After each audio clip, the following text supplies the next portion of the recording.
Lily. Today I'm going to read you a story.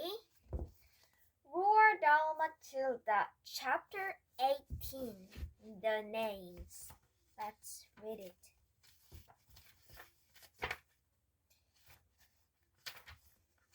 And the last chapter 17.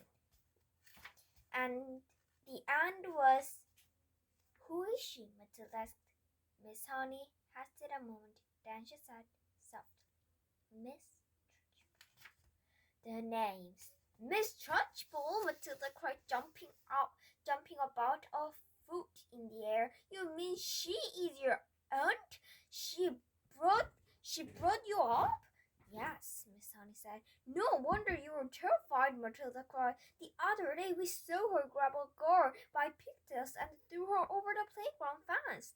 "You haven't seen anything," Miss Honey said. "After my father died, when I was 5.5, he used to make me bath myself alone. And if she came up and thought I hadn't washed properly, she would push my head under the water and hold it there. But don't get me started on what she used to do. That won't help us at all." "No," Matilda said, "it don't. We came here," Miss Honey said. We came here, Miss Honey said, "talk to you, and I've been talking about nothing but myself the whole time. I feel like a fool. I am much more interested in just how much you can do with those amazing eyes of yours." "I can move things," Matilda said. "I know I can. I can push things over." "How would you like it?" Miss Honey said.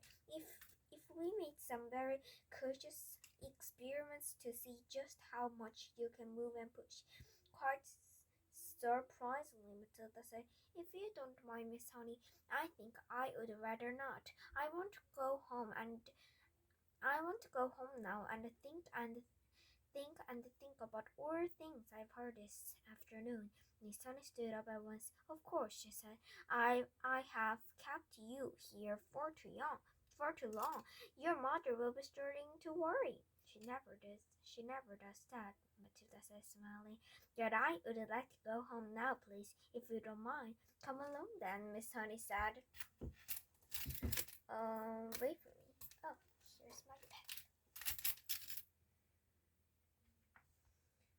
pen. And the two of them "Come along then," Miss Honey said. "I'm sorry I gave you such a rotten tea." "You didn't at all," Matilda said. "I loved it." The two of them walked all the way to Matilda's house in complete silence. Miss Honey sensed that Matilda wanted it that way. The child seemed so lost in thought. She hardly looked where she was walking, and when they reached the gate of Matilda's home, Miss Honey said, "You had better forget everything I told you this afternoon." "I won't promise to do that," Matilda said, "but I will promise not to talk about it to anyone anymore, not even to you." "I think that would be wise," Miss Honey said. "I won't promise to stop thinking about it, though, Miss Honey," Matilda said. "I've been thinking about it all the way back from your cottage, and I believe I've got just a tiny little bit of an idea." You must," Miss Honey said. "Please forget it." "I would like to ask you three last things before I stop talking about it," Matilda said. "Please, will you answer them, Miss Honey?" Miss Honey smiled. It was extraordinary. She told herself how this little snippet of a girl seemed suddenly to be taking charge of her problems, and with such authority too. "Well," she said, "that depends on what the questions are. The first thing is this," Matilda said. "What did Miss Trunchbull call your father when there were around the house at home?" "I'm sure she called him Magnus," Miss Honey said.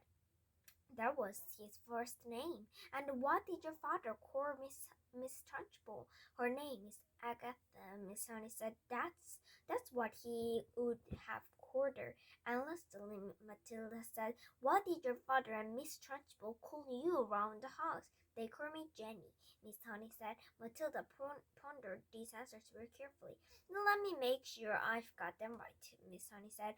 "In the house at home, your father was Magnus, Miss Trunchbull was Agatha, and you were Jenny. Am I right?" "That is correct," Miss Honey said. "Thank you," Matilda said. And now I won't mention the subject anymore." Miss Honey wondered what on earth was going on in the mind of this child. "Don't do anything silly," she said. Matilda laughed and turned away and ran up to the path to her front door, calling out as she went, "Goodbye, Miss Honey. Thank you so much for the tea." Oh, the chapter is over.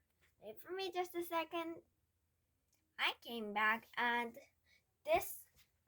today we read chapter 18, the names, and this page tells us why Roaldal said this chapter's name is the names, because Matilda's father is Magnus, and Miss Trunchbull was Agatha, and Miss Honey was Jenny. Today is Tuesday, Wednesday, the next Tuesday I'll read the practice chapter 19.